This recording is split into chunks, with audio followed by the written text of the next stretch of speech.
Why Hospitality Needs Policy Reform to Power India's Tourism Ambition. Welcome to Guru Gyan with BSmart. In this episode, you will hear from Mr.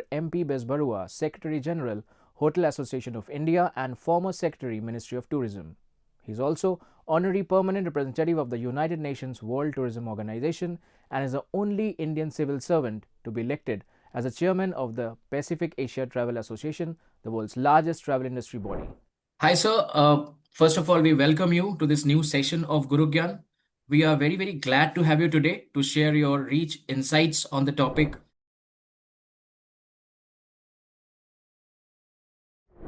why hospitality needs policy reform to power India's tourism ambition. And we are very sure that this will be of great learning for the viewers. So over to you, sir. Thank you, Abhishek. It's a great pleasure to come back and look forward to this recording. Let me say that the subject is very vast and, of course, of great importance. We have a very limited time. I will go quickly and very briefly on some of the major issues because I think tourism is the overall sector, and within that tourism comes hospitality. And both together needs a holistic view so that we can understand what role the hospitality plays in powering tourism, as we have mentioned here. Well, I think it will be good to start with what are the ambitions of tourism, and then work backwards. What needs to be done to achieve the ambitions or the goals we have set, and then we'll know what are the reforms required. I think I will briefly go today. Unfortunately, or as it is today, there are many indications about the ambitions that we have set for ourselves for tourism in future. But there is no official policy pronouncement on what exactly is the goal and which year, what is the time frame. We talk about 2030 sometimes, we talk about 2047, which is the 100 years of our independence. And I think most visions are now being structured on 2047. I think it will be better that we stick to that itself. And but very fortunately, we have some indications from the ministers, from indications in the budget speeches of the finance minister about what the new directions of tourism are. As you know, as most people would know, that our last formal tourism policy was in 2002, which is about 25 years back. In 2015, Government of India started drafting a tourism policy, and which has not been accepted as yet or made final. But yes, that draft also gives the broad directions of what the government thinking was.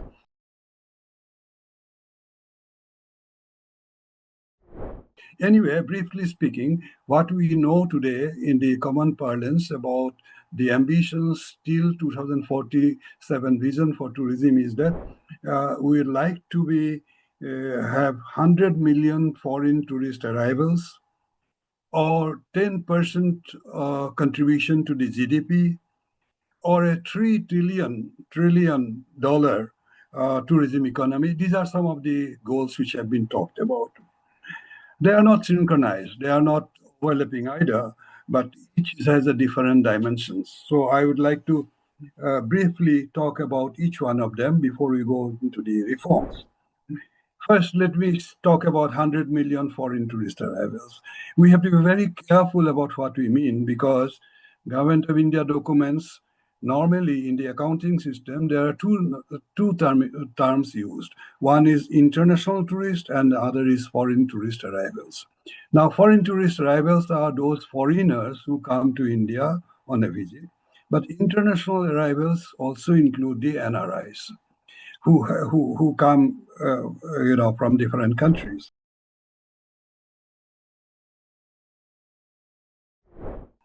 Now, so far as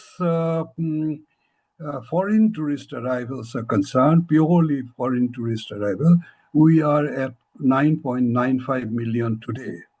And before COVID, we were around 10 million. So I think we have not come back to COVID level as yet, so far as foreign tourist arrival is concerned. But from 9 or 10 million in 22 years that is left, if we project that in 22 years, we have to jump from 10 millions to 100 millions, which is a very, very big jump. And that's almost 10 times in 2 decades. Let me talk about the second objective, which is about a position on top 10 of the top 5 of the destinations in the world. Well, our position today is 39. From 39, top 5 is a very big move. Uh, the top 5 today have got about 70 to 75 million tourist arrivals, foreign tourist arrivals. And that number, of course, will change in the next 2 decades. That will become 120, 125 or like that. But I think 100 million tourists foreign tourists that we think that we will achieve by 2047 will place us within the first top 5 destinations in the world. We must also realize that the world is very competitive. The others also will go up. So our position will have to compete with a lot of competing destinations. Coming to the 10% contribution to the GDP, well, I personally feel that it is quite achievable, and it will certainly be possible because tourism is growing at a very fast rate and contributing to national income and GDP. The only problem is the accounting problem. Earlier, we had shown that tourism contributes about 2.5%, but later on, we have revised it to 5.5 to 6% of GDP. The difference comes from various factors. Firstly, it is said that tourism it consists of about 30 core activities, of which we see only about 5. The all others are ripple effects down the economy. And all those are parts of the tourism's contribution in employment, income generation, everything. But those ripple effects cannot be fully covered or captured in our accounting system.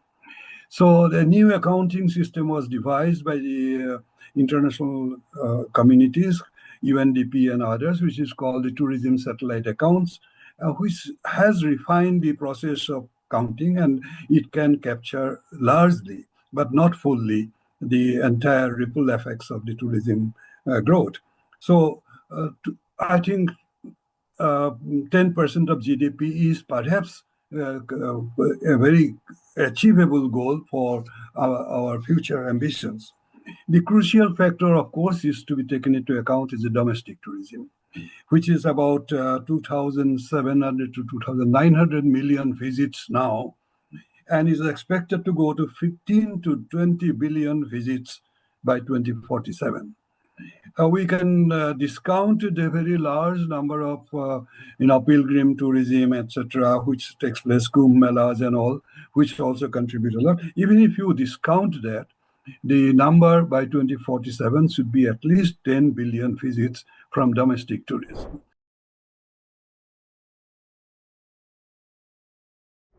So we have to think of 10 billion visits and also 100 million foreign tourist arrivals, but also the foreign our NRIs. Obviously, business as usual will not do, and the high ambitions and expectations can be achieved only we have very big reforms and very big push forward.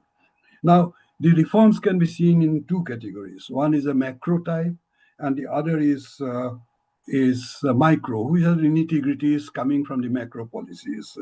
I will start with the macro view of the policies which are required. And I often think of, I remember the very classic movie Sound of Music, where there's a song which says, if you know the notes, you can sing anything. So if you have the macro picture all right, then the other nitty-gritties will fall in place.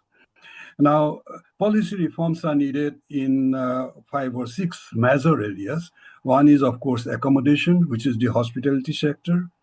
The second is destination development, which is extremely important because the new tourism has to be sustainable. And unless we have more destinations, and I have been talking about it, that we get only 5 to 6 in states covering about 60% of our destinations, arrivals, that will create imbalance, that will create also unsustainability of those destinations. We need connectivity. We need skill and servicing because it is an experience economy today. And people ask for experience, and experience is created not only by the destinations, by the services that are offered by various stakeholders and players. And lastly, we need very strong organizational reforms, creating public-private partnership, the role of the states, harmonization among the states, and the convergence. These are very, very important broad picture. Some of these were identified in the budget speech of Finance Minister in 2023, and the key announcements were made. The development, which I can just point out. First was the development will be in a mission mode, which is a very big reform if it takes place. And this is a game-changing reform in a mission mode. It involves a few things. Firstly, that you state your goals, then you identify the strategy to achieve those goals, then you assign responsibility, and then you monitor and put accountability for all those responsibilities. That is what, in broad, the mission mode is.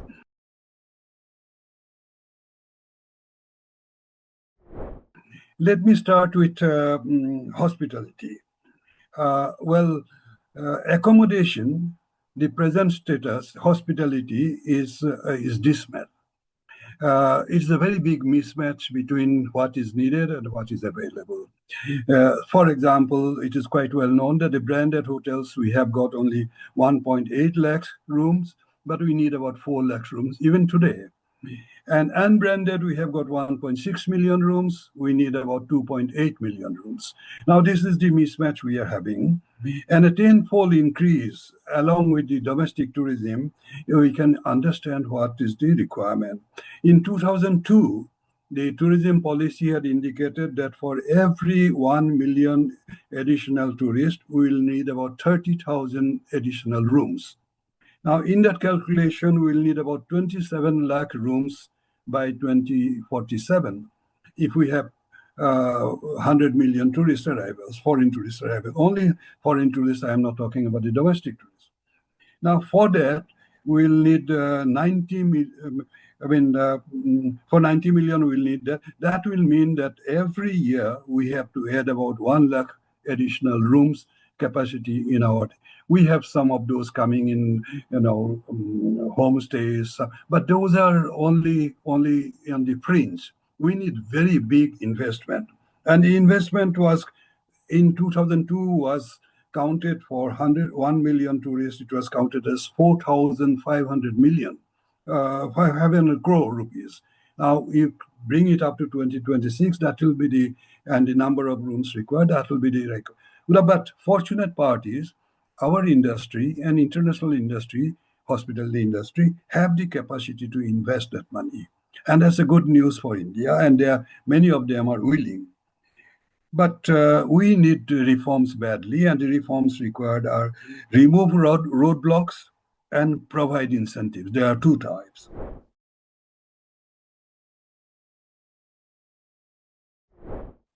Let me go to the remove roadblocks. That is the ease of doing business.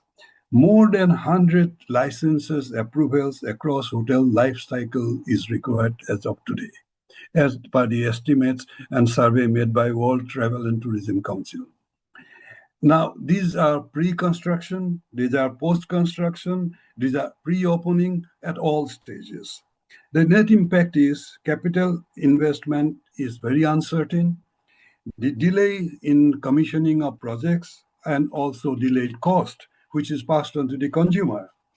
Now, some of them are central, some of them are states, and they vary. So there is a convergence is greatly required. For example, floor space index varies from 0.33 to 6 point in different states, which is a major difference. Now, there are many other small things like that. Many Many of the approvals and licenses are sequential. They are not so that you have to wait for one to be over till you go to the next one. And the time required for different approvals start from 15 days to 120 days. So that is a very big problem. The reforms should include, for example, standard procedure across states, clear timeline for each activity, and rationalize many of those approvals and licenses. Are they all required? Some people are talking about the Sarais Act, for example, of 1870s, is still applicable. Was it necessary? Some of them can be removed. Enable concurrent licenses for different activities and not sequential. Single window would be ideal. But to sum up the topic that was given at the beginning, so far as hospitality is concerned, we can say that reforms in hospitality is needed because tourism ambitions will fall by the wayside if hospitality does not keep pace with the pace of the requirement. That is the summing up of the situation that we need reforms for that.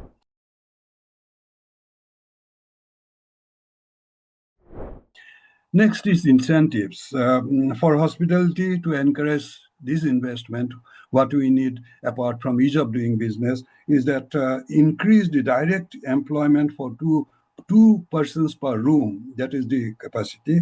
We need indirect employment also is a great one. What we need is a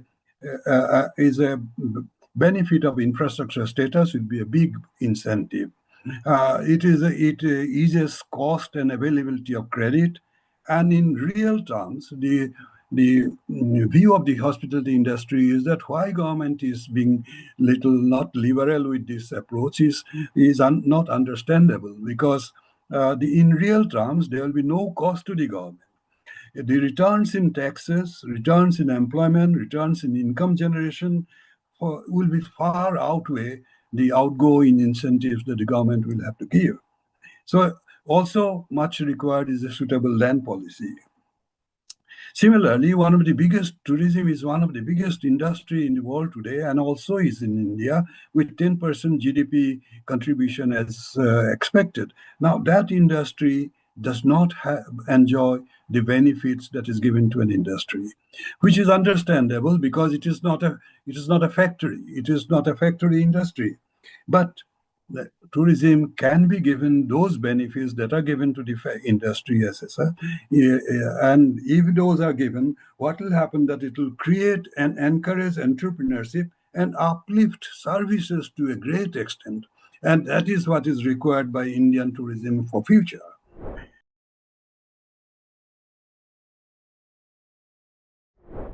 Now, coming to why tourism needs policy reforms. Firstly, it is an export. The advantages of tourism. It is an export where the product is consumed at home.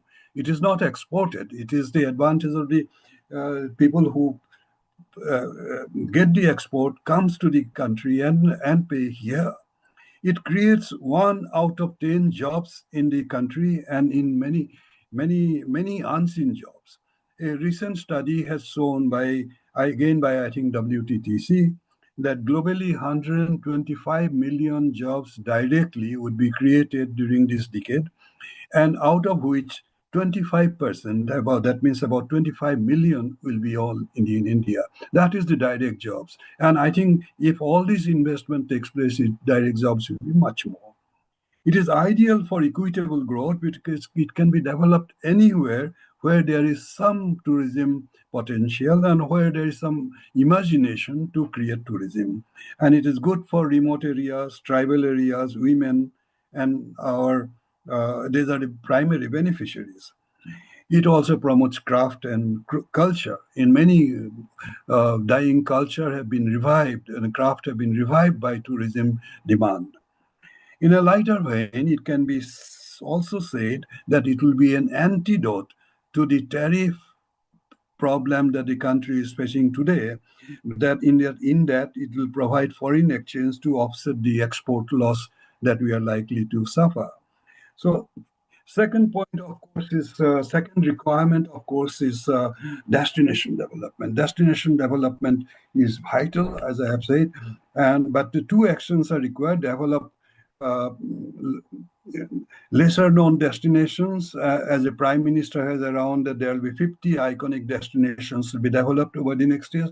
But whether we develop iconic destination or not, destination management is the crucial part of the future ambitions, because policy of 2015 had talked about a professional destination management. World-class destinations require attention to very few small things, and I can mention some of them. Why destination management? Cleanliness, safety, wayside facilities, hassle-free shopping experiences, because shopping can be a very, very big income generation. Maintenance of our heritage and properties, which are in poor shape, maintenance in, of the properties as well as the surroundings. World-class heritage in shabby surroundings, and a very poor storytelling that we have. All these things are required for a destination management. And the another important part is that a proper destination management will also involve the communities, and that way the community inclusive growth becomes stronger.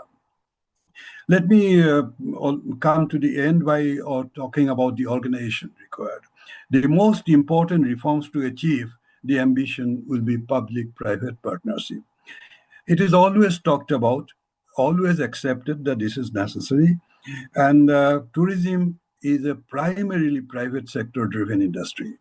It is government have practically no role except for policy framing and providing the hand holding at the yet collaboration is not systemic, it is not institutional, there is no institutional arrangements for collaboration. In 1989, the National Tourism Committee had recommended very strongly, and they had provided the framework also for creating a national tourism board, and the board would be professional, it will be accountable, it is a system for tourism management. It was all provided for. I think we have to think about the present organizational capacity and the competence. They do not match the ambition that we have set for ourselves, both in the center and the states. We need to think of uh, expanding and strengthening that with something that the committee had recommended, like the National Tourism Board. Now, the micro reforms that have been talked about are uh, again WTTC and organization Hotel Liviet had identified some micro policy reforms, which are, I'll just state them because paucity of time and all. Industry status, for infrastructure status I have mentioned, hotel project approvals I have mentioned, property tax, circle rates, floor space and floor area ratios, harmonization, parking norms, liquor licenses required for hotels, green building norms, CRZ norms, then goods and services tax, urban planning, and some of those things can be. The most important requirement reforms today is the harmonization between the center and the state and between the states, because there is so much of difference that the investors find it difficult to have a pan-India view of tourism development. There's lots. Each of these subject can be expanded to go into greater details, but I'll stop here. I will mention a story that we had heard during our long back when Tufan Mail was the fastest train in the country. Those days, one foreigner had come as a tourist, and he was changing trains between two trains, and he was taking that time to have a close shave in the railway station. And the Baba was told, "Do it like the Tufan Mail, very fast. My train is coming, but do it well." The barber did its best, but there are some stops here and there were left out, and the tourist told him that no, it is not smooth. And the barber told him Tufan Mail does not stop at all stations. So I think I could not stop at all stations. Thank you, but this will be a brief introduction uh, for any further expansion that you would like to have on the issues of reforms. And as I said, the summing up is that unless we have hospitality reform, India's tourism dreams will fall by the wayside. Thank you very much. Thank you. Thank you so much, sir, for, first of all, taking out your precious time and then participating in this session.